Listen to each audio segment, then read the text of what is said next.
Hello, I'm Jared Taylor, editor of American Renaissance, and I'd like to talk to you today about racial differences in intelligence.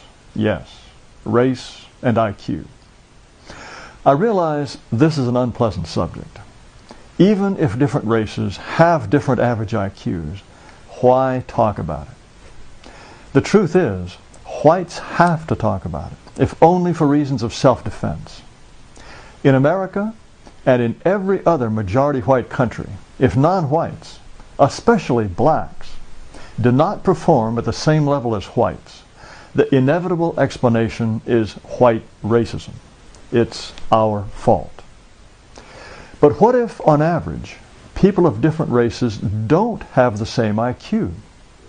Differences in intelligence are a big part of why some people do better in life than others. Could it be that blacks do poorly in school, for example, not because schools are racist, but simply because, on average, blacks are not as smart as whites? If that's true, it may not make much sense to try to narrow the racial gap in achievement. Instead, maybe we should be trying simply to improve the performance of all children. So what's the evidence for racial differences in intelligence? Actually, that's the wrong question. The right question is, why would anyone think blacks and whites, for example, have the same average level of intelligence? There are certainly smart blacks and stupid whites, but why would anyone think that the people who live in the Congo, for example, are just as smart as the people who live in Sweden? Before black Africans had contact with outsiders, not one African society had invented the wheel. No blacks had a written language or a calendar. No blacks had built a two-story building or a mechanical device or had domesticated any beast of burden. All this suggests a low average level of intelligence. Black Africa has now been in contact with the outside world for hundreds of years, but it is still where you find the countries with the most poverty, the shortest life expectancy, and the lowest level of economic development. Many people will tell you Africa is poor because it was colonized and exploited by Europeans. That's just not so. The most extensively colonized parts, such as South Africa, Ivory Coast, and Nigeria, are now the most advanced parts of Africa. Ethiopia and Liberia, which were never colonized, are among the poorest places in Africa. And do you know which country in the Western Hemisphere was the first to become independent after the United States freed itself from Britain? Haiti. Haiti, which has an almost entirely African population, has been independent for nearly 200 years, but it has a profile of poverty, disease, corruption, and underdevelopment that make it a perfect match for black Africa. Its history is very different from that of African countries. It is 4,000 miles away, across an ocean, but African people have brought a typically African society to the New World. Wherever blacks live outside of Africa, but among people of other races, they show the same patterns of generally less successful behavior. This is true of Canada and Britain, for example, which have never had a history of slavery or Jim Crow. Does this mean white people are brutally mistreating black people all over the world, wherever they go? Or do black and white people simply have different levels of ability? Here in the United States, there are about 16,000 different school districts. There isn't a single one in which black students perform at the same level as whites. Is every one of those 16,000 districts run by racists trying to keep black people down? Is every one of those 16,000 districts, every one, simply failing to educate blacks? Or are there racial differences in intelligence? Blacks and whites, separated from their last common ancestor at least 100,000 years ago. Since that time, the two groups have evolved the dramatically different appearances that we see between today's Europeans and Africans. The brain is just an organ. like any other organ. What are the chances that during the time it took for the rest of the body to become so different, the brain remained utterly unchanged?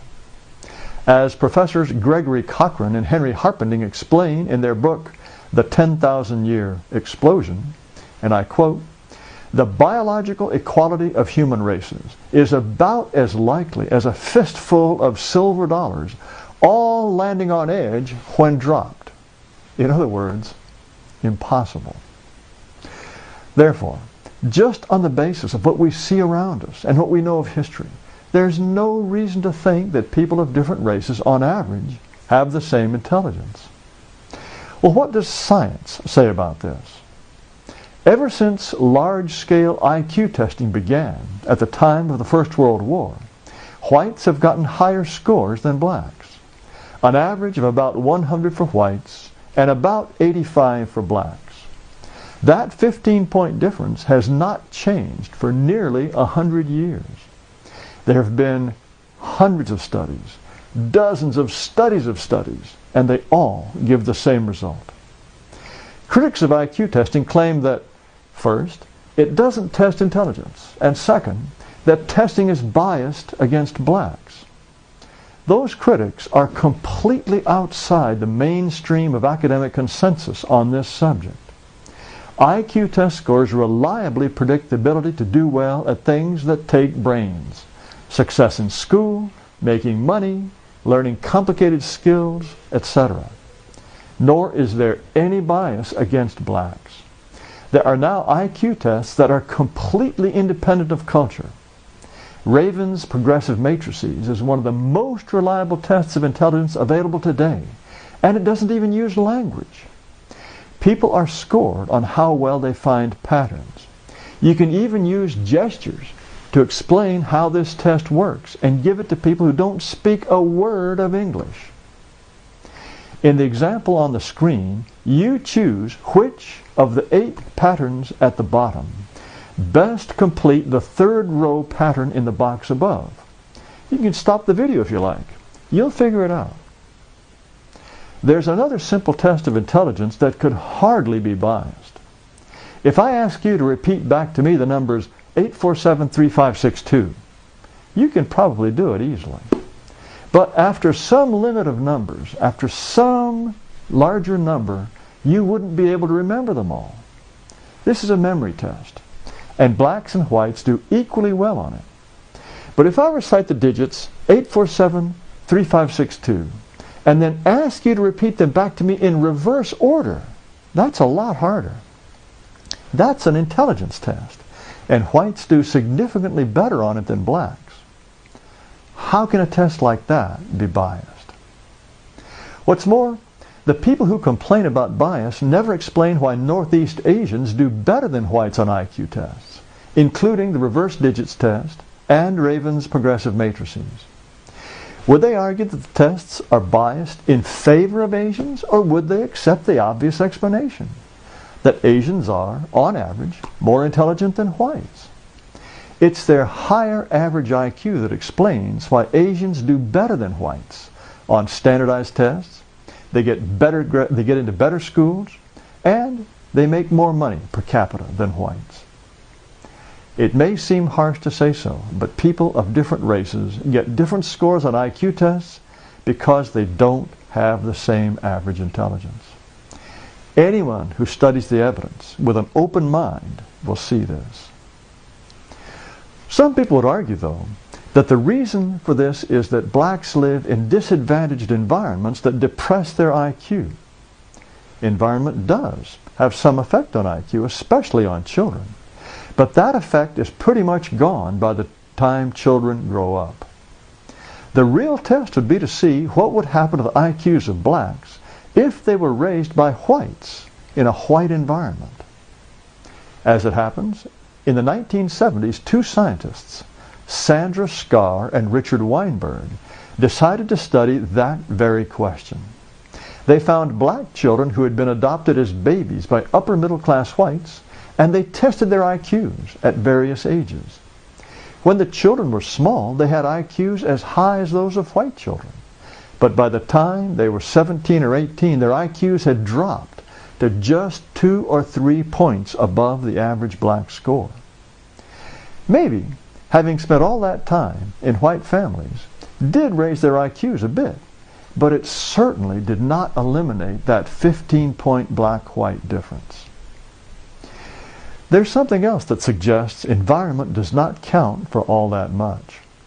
In 2009, black students from families that had annual incomes of more than $160,000 a year got lower average SAT scores than whites from families with incomes of less than $20,000 a year.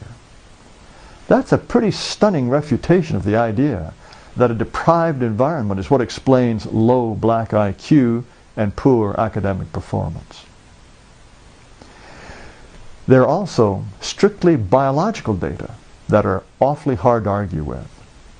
In 2005, Science magazine published a report by Bruce Land of the University of Chicago and a number of his colleagues, in which they announced the discovery of gene variants associated with brain growth. Professor Land suggested that these variants, which appeared relatively recently in humans, could have played a direct role in the development of human civilization. The University of Chicago even used Professor Land's research to apply for a patent for a DNA-based intelligence test. It turned out, though, that these gene variants are common in Europeans but rare in Africans. Pressure began to build on Professor Land, and he stopped his research. He said, quote, "It's getting too controversial." And he went on to explain that he was beginning to think that some knowledge just isn't worth having. The university dropped its patent application for a DNA-based IQ test. Well, there's one scientist who has not backed down, and that's Philippe Rushton of the University of Western Ontario. It's well known that there is a correlation between brain size and intelligence. In general, the bigger your brain, the smarter you are. And indeed, as Professor Rushton has shown in MRI and CAT scan studies, Asians and Europeans have considerably larger brains than Africans or Australian Aborigines. As you can see from this graph, Chinese, for example, have 200 more milliliters or cubic centimeters of brains than Kenyans do. That's nearly a cup. That's a lot of brain tissue. And brain size has a solid correlation of nearly 0.5 with intelligence. There is simply no room for doubt that there are racial differences in average intelligence, and the evidence is very strong that there is a biological basis for these differences. The table you're looking at now is from a paper by Linda Gottfredson of the University of Delaware. It gives you an idea of the social consequences of race differences in intelligence. The two bell curves represent the distributions of intelligence of blacks on the left and whites on the right. The entire table is worth studying in detail. But look at the IQ ratios indicated at the bottom. On the left, blacks are 4 times more likely than whites to have IQs lower than 75, and Hispanics are 3 times more likely. At the same time, whites are twice as likely as Asians to have IQs that low. To the right, we see that whites are 30 times more likely than blacks to have an IQ over 125, and 5 times more likely than Hispanics. Listed above those ratios are examples of professions that generally require an IQ of 125 or higher. Attorney, chemist, executive. On a per capita basis, we would expect to see 30 times as many whites as blacks with enough intelligence for careers of that kind. It is simply unrealistic to demand that there be as many blacks as whites in those professions and others that require high intelligence. Equal outcomes in life are just not possible when different groups have different abilities. Science is making progress all the time, and pretty soon we will find the genes for intelligence. You can bet the farm that it will be found that those genes are not distributed equally in all racial groups.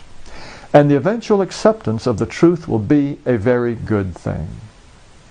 Our society is constantly telling blacks and Hispanics that they are just as smart as white people, and that the only reason that they fail in school and don't make as much money is because of white racism and oppression.